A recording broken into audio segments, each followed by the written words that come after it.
Everyone, welcome back to my YouTube channel GS by Priyanka. और आज की इस क्लास में मैं आपको रिवाइज कराऊंगी पॉलिटी के 46 क्वेश्चंस जो कि एसएससी एमटीएस 2023 में पूछे गए थे। मैं आपको ये रिकमेंड करूंगी कि आप इस वीडियो को पूरा देखिएगा और क्वेश्चन पहले आप अटेम्प्ट करिएगा ताकि आपको पता चल सके कि आपकी प्रिपरेशन अच्छी है या नहीं। लास्ट मिनट पे ये वीडियो आपकी रिवीजन के लिए बहुत अच्छी होगी। क्लास को स्टार्ट करने से पहले मैं ये बता दूं, जो भी स्टूडेंट्स मेरे चैनल से बहुत पहले से जुड़े हुए हैं उनको पता है कि मैंने एसएससी 2025 के जो भी एग्ज़ाम्स होने वाले हैं उसके लिए कॉन्सेप्ट क्लासेस स्टार्ट की है। तो सबसे पहले मैंने इकोनॉमिक्स से स्टार्ट किया है। कुछ स्टूडेंट का कमेंट था कि मैम वीडियो जल्दी जल्दी लेकर के आइए या फिर रेगुलर वीडियो लेकर के आइए।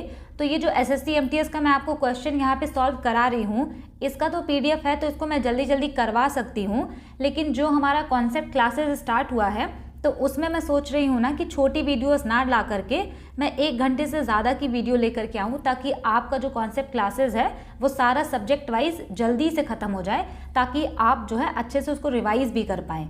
जैसा मैंने पिछला वीडियो बनाया है बहुत ही ज़्यादा डिटेल में 5 ईयर प्लान्स का, जिसमें कि आपका एक भी पॉइंट नहीं छूटा है, तो वैसे ही मैं सोच रही हूँ कि आगे की वीडियोस भी मैं ऐसे ही लेकर के आऊँ जो कि बहुत ज़्यादा कॉम्प्रिहेंसिव हो और आपका कोई पॉइंट ना छूटे, और क्वेश्चन भी हम प्रीवियस ईयर ज़्यादा से ज़्यादा करें।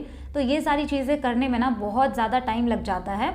इसी वजह से कॉन्सेप्ट क्लासेस की वीडियोस कभी कभी बीच में मैं नहीं अपलोड कर पाती हूँ, क्योंकि उतने सारे क्वेश्चंस को खोजना कि किस शिफ्ट में कब इकोनॉमिक्स का क्वेश्चन पूछा गया था और वो भी पर्टिकुलरली किसी टॉपिक का क्वेश्चन खोजना, तो उसमें बहुत ज़्यादा मेहनत लग जाती है। फिर उसके बाद सारा कंटेंट रिसर्च करना, फिर उसको टाइपिंग करना, तो ये सारी चीज़ों में ना टाइम लग जाता है। इसी वजह से वो मैं रेगुलर नहीं ला पा रही।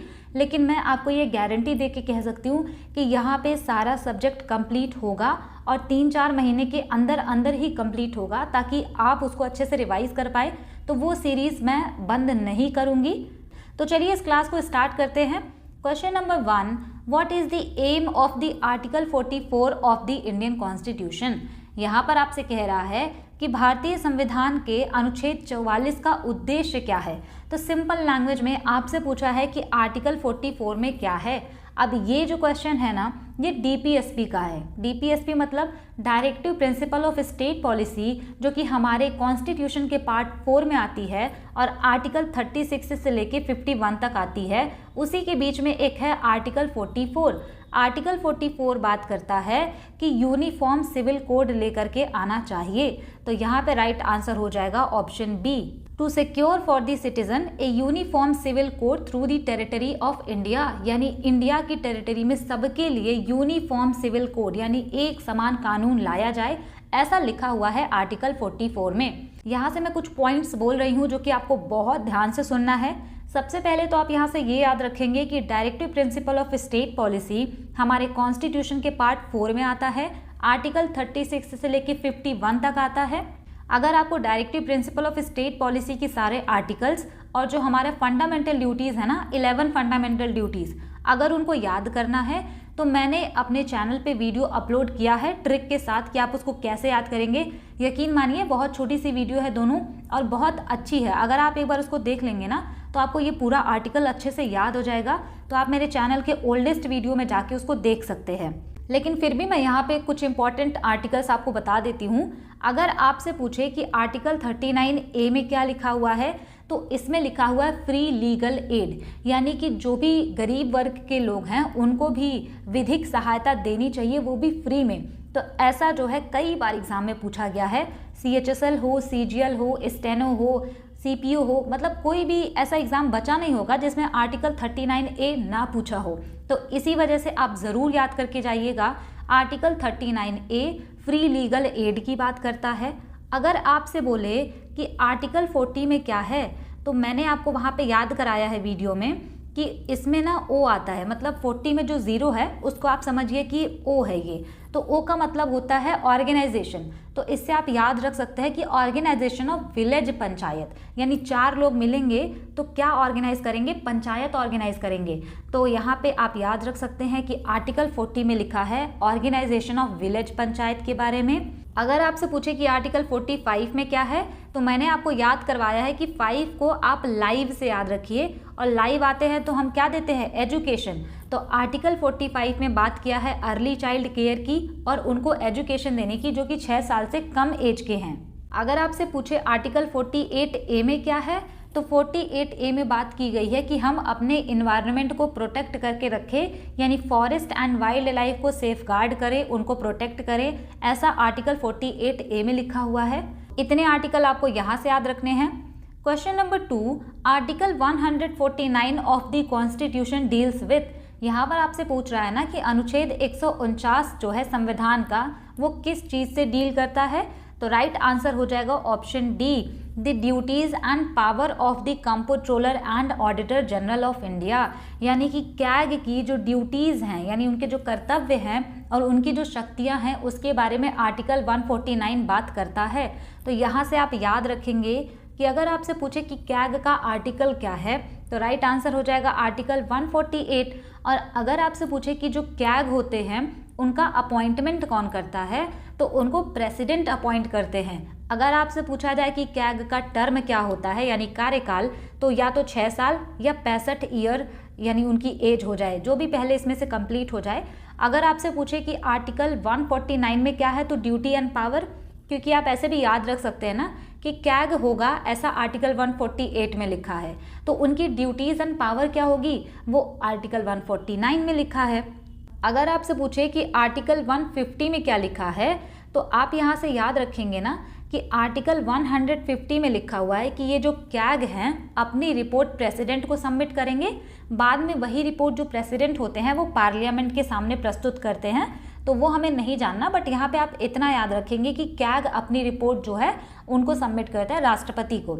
नेक्स्ट क्वेश्चन है article 29 and 30 of the constitution of India deals with, यहाँ पर आपसे कह रहा है कि अनुच्छेद 29 और 30 किस चीज़ से डील करते हैं। तो राइट आंसर यहाँ पे हो जाएगा option A, cultural and educational rights जो है आर्टिकल 29 एंड 30 में लिखा हुआ है। इसका मतलब होता है सांस्कृतिक और शैक्षणिक अधिकार।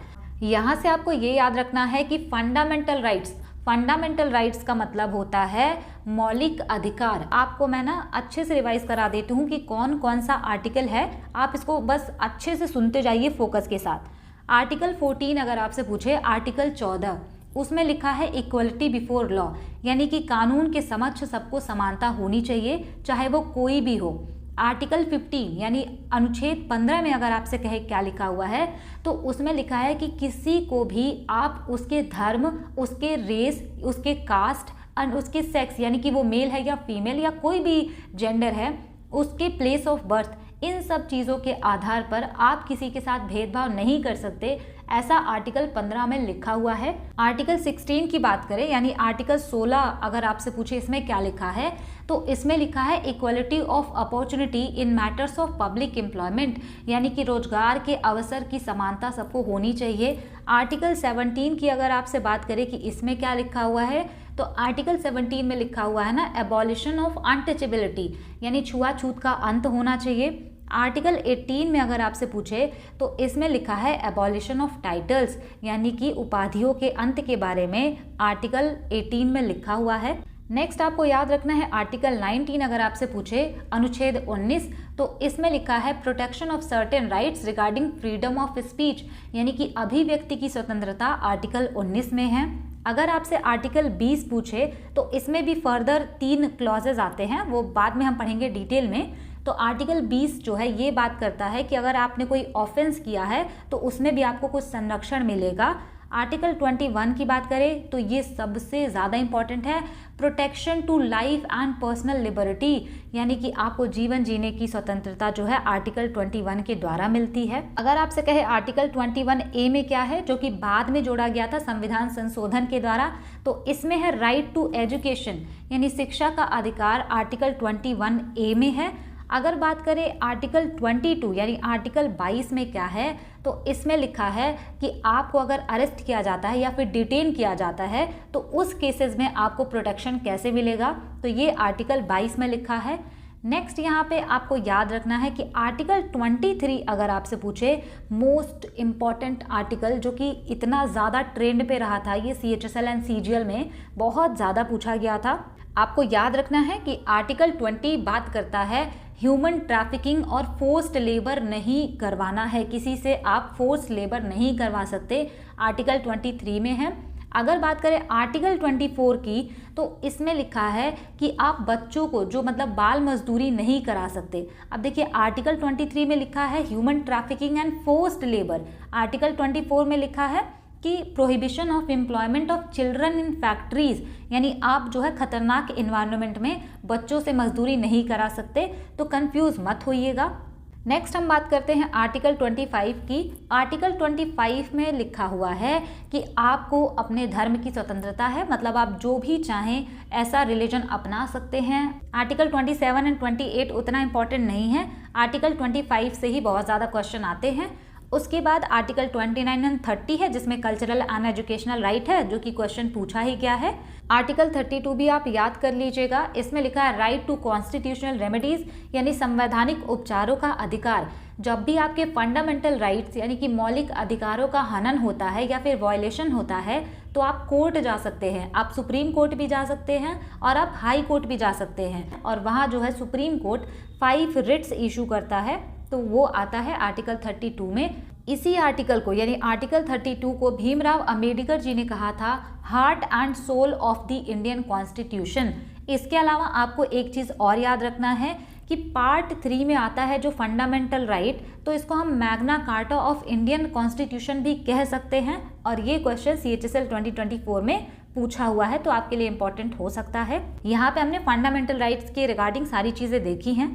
Question number 4, which of the following statements is correct about article 129 of the constitution of India. ये क्वेश्चन भी CGL 2023 का ही है।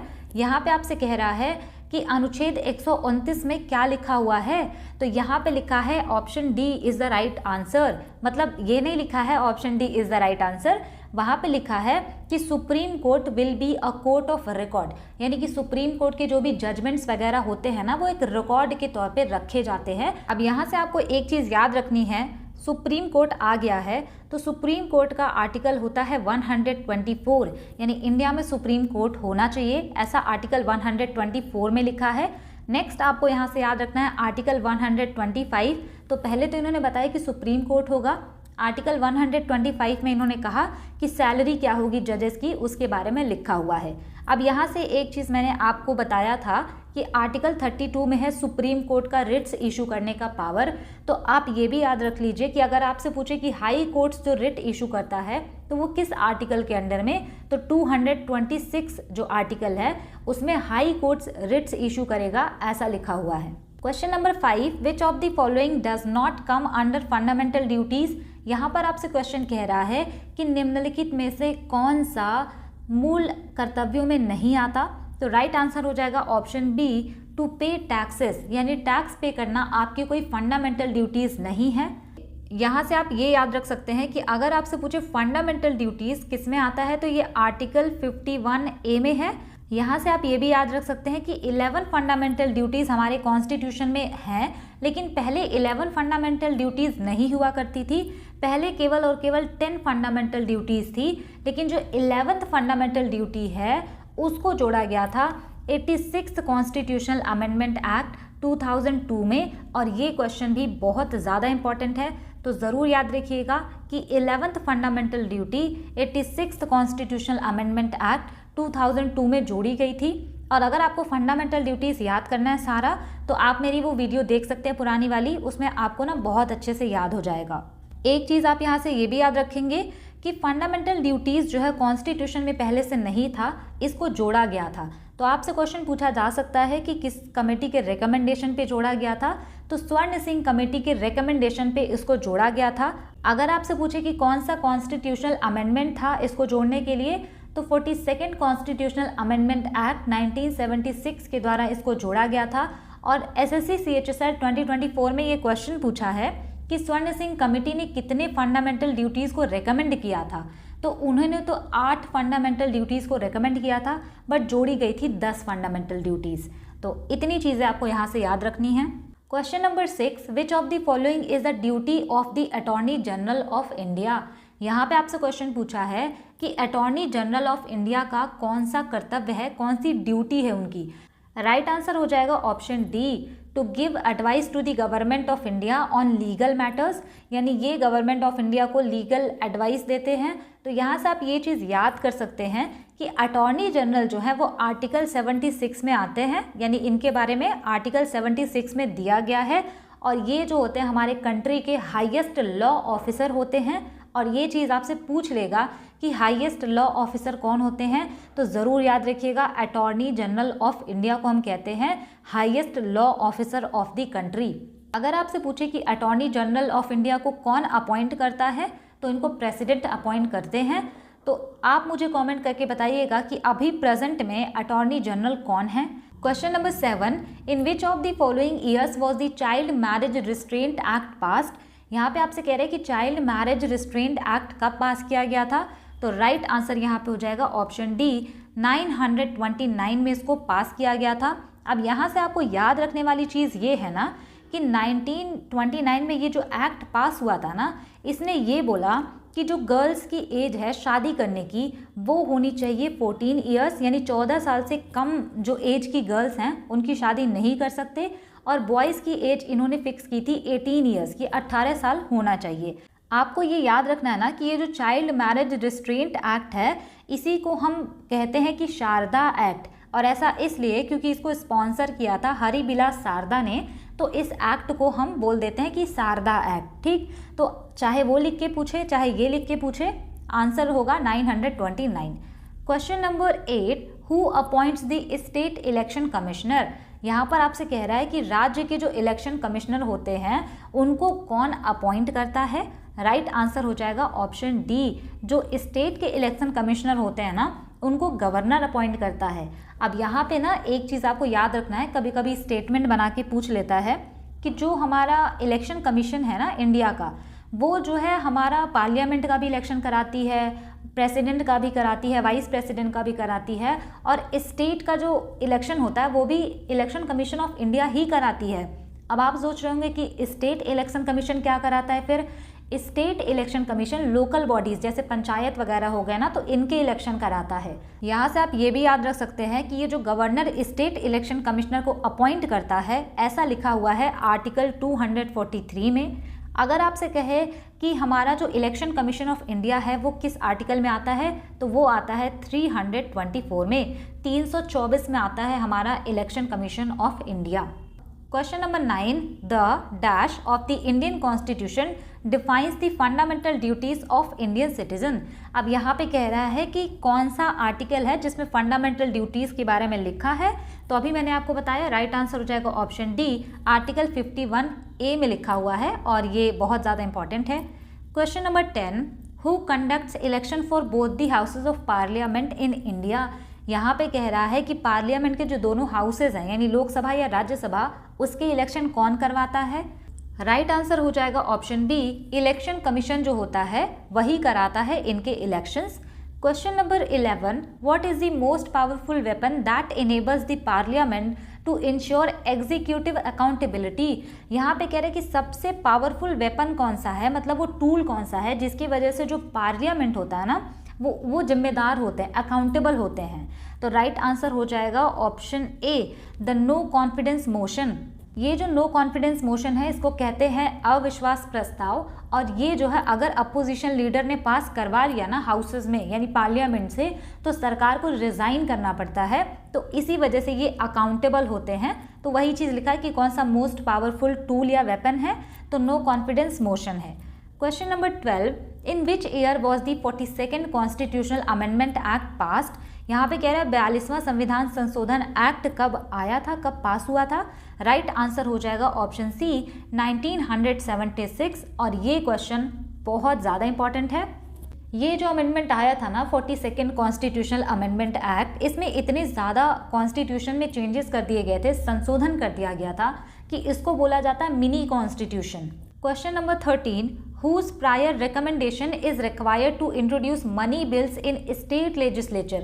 तो यहाँ पे कह रहे हैं कि स्टेट लेजिस्लेचर में मनी बिल को इंट्रोड्यूस करने के लिए किसकी रिकमेंडेशन पहले से लेनी पड़ती है।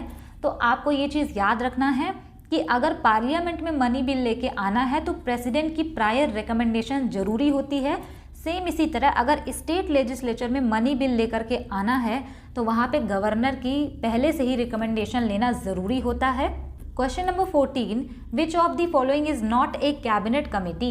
यहाँ पर आपसे कह रहा है कि कौन सी कैबिनेट समिति नहीं है। राइट आंसर हो जाएगा option C, committee on conflicts among ministers, यानी मिनिस्टर्स के बीच में कोई कॉन्फ्लिक्ट हुआ है तो उस पर कोई कमेटी है तो उसको कैबिनेट कमेटी नहीं कहते हैं। यहाँ से आप एक चीज़ याद रख सकते हैं कि जो कमेटी होती है कैबिनेट कमेटी वो दो तरीके की होती है। एक तो होती है परमानेंट जिसको कि हम बोलते हैं पार्लियामेंट्री स्टैंडिंग कमेटी, और एक होती है एड हॉक कमेटी जो कि टेम्परेरी होती है।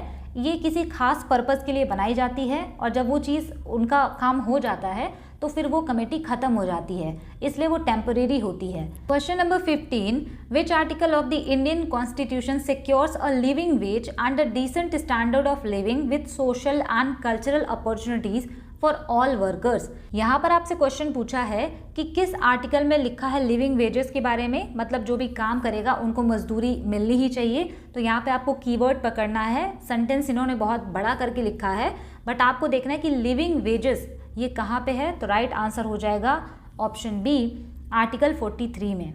अगर आपसे पूछे आर्टिकल 39 तो इसमें लिखा है equal pay for equal work, यानी कि चाहे मेल हो चाहे फीमेल हो, अगर उन्होंने सेम काम किया है तो उनको पेमेंट भी सेम देनी होगी। आर्टिकल 40 में तो मैंने आपको बताया कि इसमें ऑर्गेनाइजेशन ऑफ विलेज पंचायत लिखा हुआ है। Question number 16, which of the following is not a directive principle of state policy.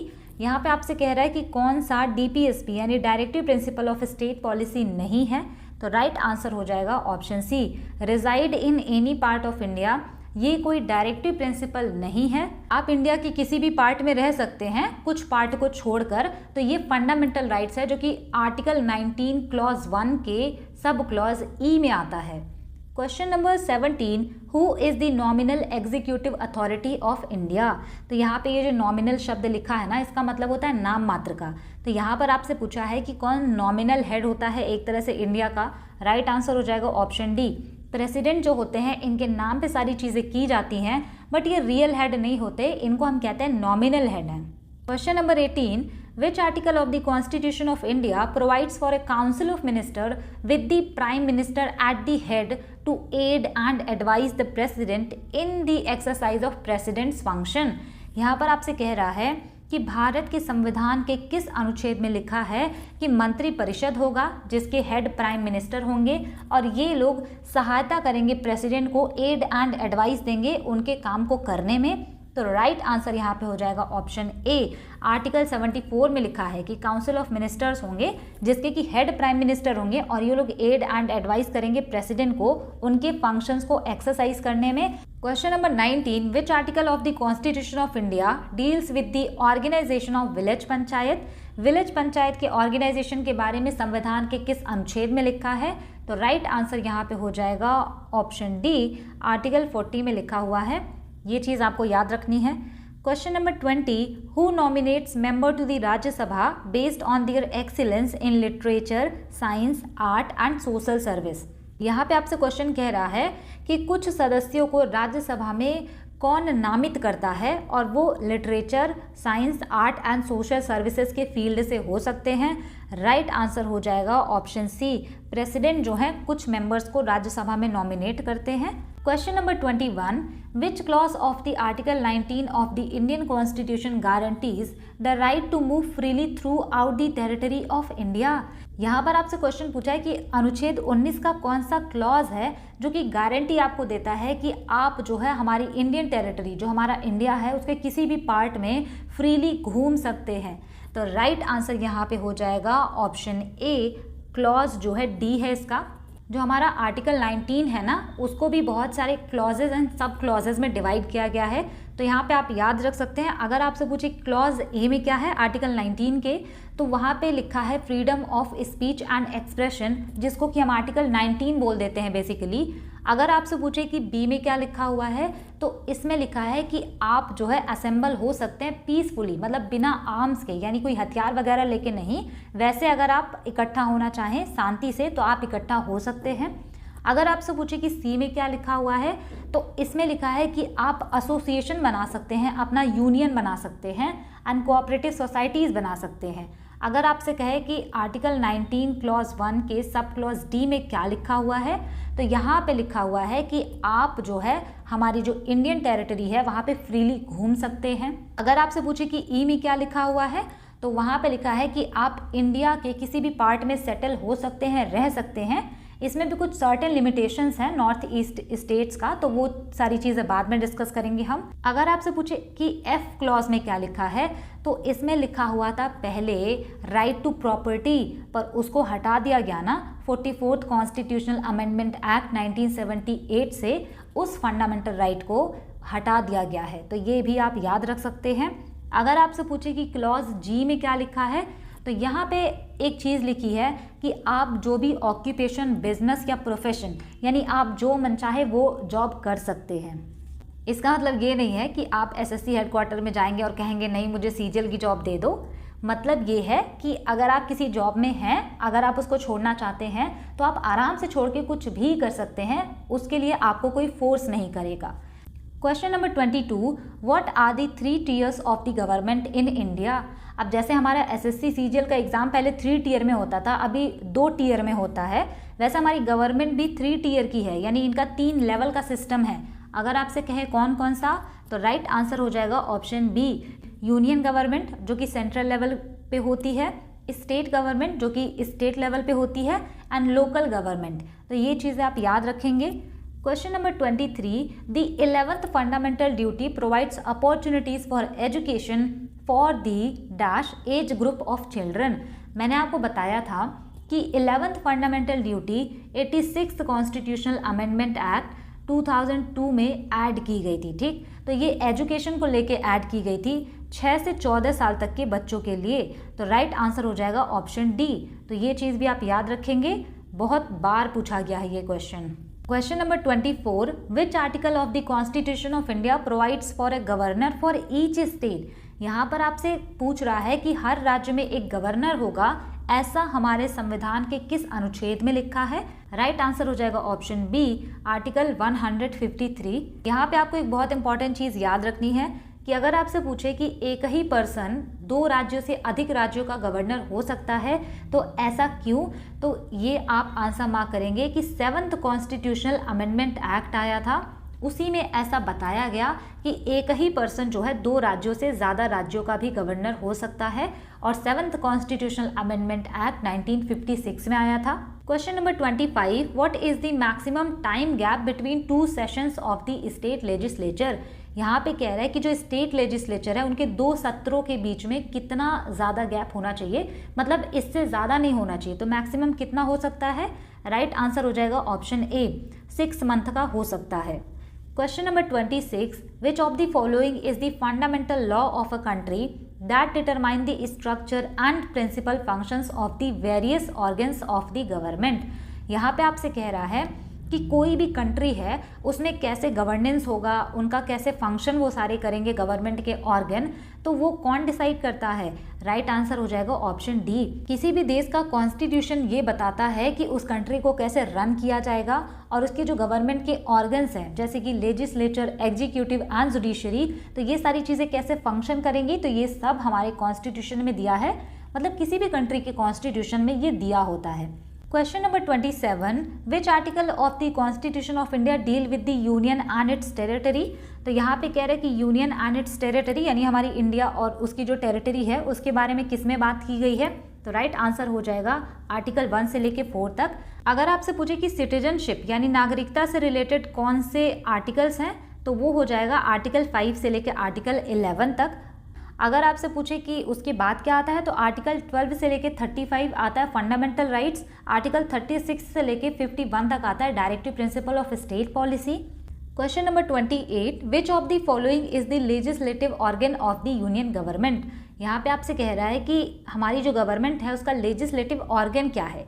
Legislative organ का मतलब होता है जो लॉ बनाए, जैसे कि एग्जीक्यूटिव होती है तो वो लॉ को इम्प्लीमेंट करने में हेल्प करती है, जुडिशरी जो है चेक्स एंड बैलेंसेस रखती है, लेकिन जो पार्लियामेंट है ना वो लेजिस्लेटिव ऑर्गन है, ये लॉ बनाती है। Question number 29, who propounded the concept of rule of law. यहाँ पे कह रहे कि रूल ऑफ लॉ जो है किसने दिया था। ये थोड़ा हायर लेवल का क्वेश्चन है, ये ग्रेजुएशन वगैरह में पढ़ाया जाता है कि रूल ऑफ लॉ किस में आता है। तो राइट आंसर हो जाएगा ऑप्शन बी, एवी डाइसी ने ये कॉन्सेप्ट दिया था रूल ऑफ लॉ का। अगर आपसे पूछे कि रूल ऑफ लॉ है क्या, तो इन्होंने ये बोला था ना कि चाहे गवर्नमेंट इंस्टीट्यूशंस हो, चाहे कोई भी चीज़ हो, मतलब किसी भी कंट्री में चाहे गवर्नमेंट इंस्टीट्यूशंस हो, चाहे वो हमारा स्टेट ही क्यों ना हो, यानी कोई भी ऑर्गन हो कंट्री का, उन सब के लिए कानून समान है, सब पे सेम कानून लागू होना चाहिए। Question number 30, who was the first speaker of the Lok Sabha? पहले स्पीकर कौन थे लोकसभा के? तो राइट आंसर हो जाएगा जीवी मावलंकर। बहुत बार पूछा गया ये क्वेश्चन। अब यहाँ से आप ये याद रखेंगे कि अगर आपसे पूछा जाए कि फर्स्ट हेल्थ मिनिस्टर कौन थी, तो राइट आंसर होगा राजकुमारी अमृत कौर। अगर आपसे पूछे कि पहले हमारे डिफेंस मिनिस्टर कौन थे, तो वो थे बलदेव सिंह जी। अगर आपसे पूछे कि पहले फाइनेंस मिनिस्टर कौन थे, तो वो थे सनमुखम चेट्टी जी। तो इतनी चीज़ें आपको याद रखनी है। Question number 31, Which article of Indian Constitution mandates that the state should protect every monument or place of artistic or historic interest? यहाँ पर आपसे क्वेश्चन कह रहा है कि संविधान के किस अनुच्छेद में ये लिखा गया है कि स्टेट को जो भी हमारा मॉन्यूमेंट्स हैं, हिस्टोरिकल प्लेसेस हैं, उनको प्रोटेक्ट करके रखना है, उनको बचा के रखना है। तो राइट आंसर यहाँ पे हो जाएगा ऑप्शन सी, आर्टिकल 49 में ऐसा लिखा हुआ है। अगर आपसे बोले कि आर्टिकल 48A में क्या है, तो ये मैंने आपको पहले बताया, आर्टिकल 48A में लिखा हुआ है इन्वायरमेंट को प्रोटेक्ट करने के बारे में। अगर आपसे बोले आर्टिकल 39A में क्या लिखा है, उसमें लिखा है फ्री लीगल एड। अगर आपसे पूछे कि आर्टिकल 50 में क्या है, मैंने आपको जो ट्रिक बताई है उसमें मैंने आपको यही बताया है कि आर्टिकल 50 का मतलब होता है आधा आधा। तो आप याद रखेंगे कि यहाँ पे दिया हुआ है separation of executive and judiciary, यानी एग्जीक्यूटिव एंड जुडिशरी जो है सेपरेट होंगे, तो आर्टिकल 50 में है। Question number 32, when was the first general election for Lok Sabha held in India? पहली बार जनरल इलेक्शन लोकसभा के लिए भारत में कब हुए थे? राइट आंसर हो जाएगा ऑप्शन डी, 1951-52। इस टाइम पे जो है पहली बार जनरल इलेक्शंस इंडिया में हुए थे, आपको याद रखना है।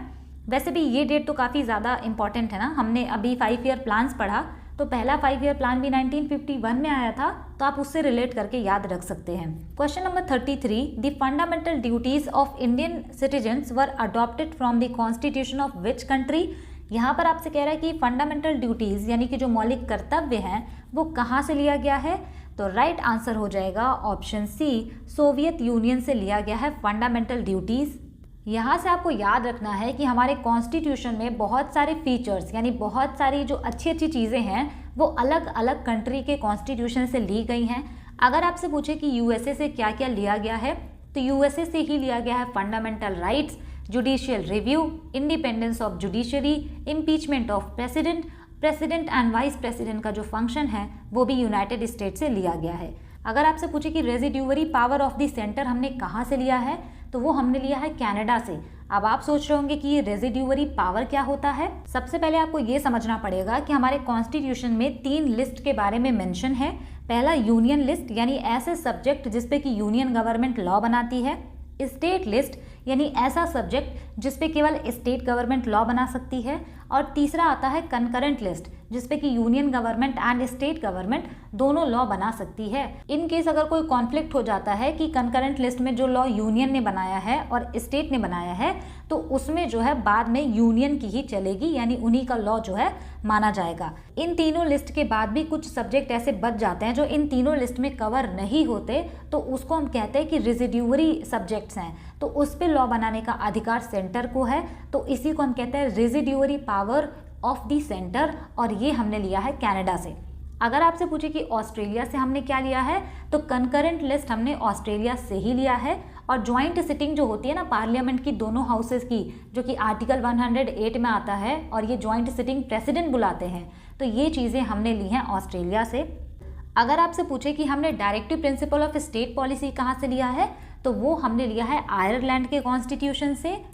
अगर आपसे पूछे कि फंडामेंटल राइट्स को इमरजेंसी के टाइम पे सस्पेंड कर दिया जाता है, वो हमने जर्मनी के कॉन्स्टिट्यूशन से लिया है, जिसको हम वीमर कॉन्स्टिट्यूशन बोलते हैं।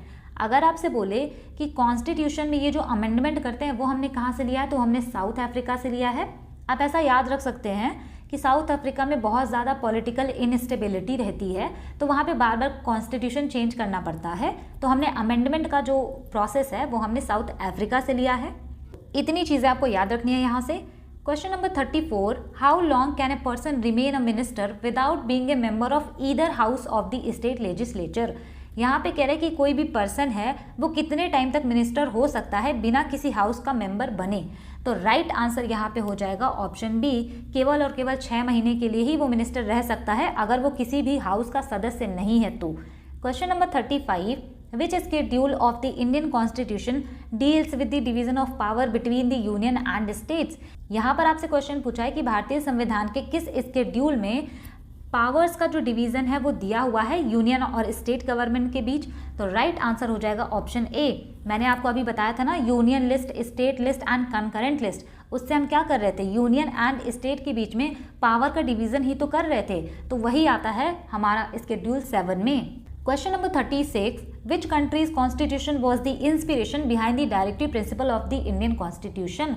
यहाँ पे आपसे पूछा है कि ये जो directive principle of state policy है हमारा, वो हमने कहाँ से लिया है। तो मैंने अभी आपको इसको बताया, तो राइट आंसर हो जाएगा option D, the constitution of Ireland. हमने इसको आयरलैंड से लिया है। Question number 37, what is the purpose of cultural and educational rights. तो यहाँ पे आपसे कह रहा है कि ये सांस्कृतिक और शैक्षणिक अधिकारों का उद्देश्य क्या है। राइट आंसर हो जाएगा option D, to protect the language, culture and religion of the minority communities. यानी जो भी माइनॉरिटी कम्युनिटीज़ हैं उनकी लैंग्वेज को, उनके कल्चर को, उनके रिलीजन को प्रोटेक्ट करने के लिए। और ये आता है आर्टिकल 29 एंड 30 में, जो कि हमने पहले ही देखा। Question number 38, in which year was the Jammu and Kashmir reorganisation act passed. यहाँ पे कह रहे हैं कि Jammu and Kashmir reorganisation act कब पास किया गया था। राइट आंसर हो जाएगा ऑप्शन डी, 2019 में। Question number 39, what is the tenure of the vice president of India. यहाँ पे आपसे कह रहा है कि वाइस प्रेसिडेंट जो होते हैं उनका कार्यकाल क्या होता है। राइट आंसर हो जाएगा ऑप्शन डी, 5 ईयर्स का होता है। अगर आपसे पूछे वाइस प्रेसिडेंट किस में आता है तो आर्टिकल 63 में। Question number 40, which of the following is not a fundamental duty listed in the Indian constitution. यहाँ पे आपसे कह रहा है कि निम्नलिखित में से कौन सा फंडामेंटल ड्यूटी नहीं है। तो ये अगर आप पूरा 11 जो फंडामेंटल ड्यूटी है उसको पढ़ेंगे तभी कर पाएंगे अच्छे से। राइट आंसर हो जाएगा option C, to engage in political activities to promote democracy. यानी लोकतंत्र को बढ़ावा देने के लिए पॉलिटिकल एक्टिविटी में एंगेज होना, ये कोई फंडामेंटल ड्यूटी नहीं है। पहला ऑप्शन है यहाँ पे पब्लिक प्रॉपर्टी को सेफगार्ड करना, वायलेंस ना करना, तो ये आपकी फंडामेंटल ड्यूटी है। हमारा जो रिच हेरिटेज एंड कल्चर है उसको प्रोटेक्ट करना, ये भी फंडामेंटल ड्यूटी है। और जो चौथा ऑप्शन है यहाँ पे कि हमें इंडिया की सॉवरेनिटी, यूनिटी एंड इंटीग्रिटी को अपहोल्ड करना चाहिए, प्रोटेक्ट करना चाहिए, ये भी फंडामेंटल ड्यूटी है। Question number 41, which of the following is not a feature of the Indian political party system. यहाँ पर आपसे कह रहे हैं कि भारत में जो पॉलिटिकल पार्टी सिस्टम है कौन सी उसकी विशेषता नहीं है। राइट आंसर हो जाएगा option D, single party system जो है हमारे इंडियन पॉलिटिकल सिस्टम का पार्ट नहीं है। यहाँ पे मल्टी पार्टी सिस्टम है, मतलब बहुत सारी पार्टियाँ हैं, आप जिसको चाहें सेलेक्ट कर सकते हैं। Question number 42, who was the prime minister of India when the fundamental duties were first incorporated in the constitution of India. यहाँ पे आपसे कह रहे हैं कि फंडामेंटल ड्यूटीज़ को जब कॉन्स्टिट्यूशन में इनकॉर्पोरेट किया गया था, शामिल किया गया था, उस टाइम पे भारत के प्राइम मिनिस्टर कौन थे। तो राइट आंसर यहाँ पे हो जाएगा ऑप्शन बी, इंदिरा गांधी उस टाइम पे प्राइम मिनिस्टर थी। Question number 43, which of the following fundamental duties was added to the Indian constitution by the 86th constitutional amendment act 2002। देखिए ये क्वेश्चन जो मैंने आपको बताया ना कि बहुत इंपॉर्टेंट है, ये तो पूछा हुआ है। यहाँ पे आपसे कह रहा है कि 86th कॉन्स्टिट्यूशनल अमेंडमेंट एक्ट 2002 में कौन सी फंडामेंटल ड्यूटी को जोड़ा गया था। तो मैंने आपसे बताया कि 11th फंडामेंटल ड्यूटी जोड़ा गया था और वो रिलेटेड था एजुकेशन से, 6 से 14 साल तक के बच्चों के लिए। राइट आंसर हो जाएगा option C, to provide opportunities for education to his or her child or as the case may be ward between the age of 6 and 14 years. तो ये जो है आपको पूरा स्टेटमेंट पढ़ना पड़े, इसी वजह से ये 6 और 14 ऐसे ना लिख के पूरा इसकी स्पेलिंग लिखी हुई है। Question number 44, what is the minimum voting age for the citizens of India Bharat के जो नागरिक हैं उनकी कम से कम कितनी उम्र होनी चाहिए वोट देने के लिए? राइट आंसर हो जाएगा 18 ईयर्स। लेकिन पहले ये 21 ईयर्स हुआ करता था। अब आप मुझे कमेंट करके बताइए कि किस कॉन्स्टिट्यूशनल अमेंडमेंट से वोटिंग एज को 21 से कम करके 18 ईयर्स कर दिया गया था। Question number 45, which of the following statement is not correct about the directive principle of state policy? अब ये वाला वीडियो मुझे लगता है आपको देखना ही पड़ेगा, बहुत अच्छे क्वेश्चन और ज़्यादा क्वेश्चन इससे पूछे गए हैं। तो यहाँ पे कह रहा है कि कौन सा directive principle of state policy के बारे में सही नहीं है। राइट आंसर हो जाएगा ऑप्शन डी। आप पूरा ऑप्शन पढ़िएगा। यहाँ पे लिखा है securing equal pay for equal work for main only. यहाँ पे कह रहे हैं कि equal pay for equal work केवल मेंस के लिए है, यानी कि मेल वर्कर्स के लिए है, तो ऐसा बिल्कुल नहीं है। मैंने आपको पहले ही बताया कि मेल हो या फीमेल हो, अगर वो सेम काम कर रहे हैं तो उनको पेमेंट भी सेम देना होगा। यहाँ पे देखिए बस केवल छोटा सा डिफरेंस किया था, तो बहुत ध्यान से ऑप्शन भी आपको पढ़ना होगा एग्जाम में। लास्ट क्वेश्चन है, which article of the constitution of India provides early childhood care and education for all children until they complete the age of 6 years? तो ये मैंने आपको स्टार्टिंग में ही बताया कि 6 साल तक के बच्चों के लिए उनको चाइल्ड केयर देना, उनको एजुकेशन देना, तो ये किस आर्टिकल में आता है? आर्टिकल 45 में। और मैंने आपको क्या बोला था कि 45 में आप याद रखिए 5 का मतलब लाइव, और लाइव आते हैं यूट्यूब पे तो क्या देते हैं? एजुकेशन। तो यहाँ से आप याद रख सकते हैं। ये थे 46 क्वेश्चन पॉलिटी के जो कि MTS 2023 में पूछे गए थे। आई होप आपने ये वीडियो पूरी देखी होगी। अगर आप ये वीडियो पूरी देख के जाते हैं और इसको ध्यान से सुनते हैं तो डेफिनेटली आपको एग्जाम में ज़रूर फायदा होगा। आपको ये वीडियो कैसी लगी कमेंट करके ज़रूर बताइएगा। Thanks for watching, stay tune, keep learning, keep working hard.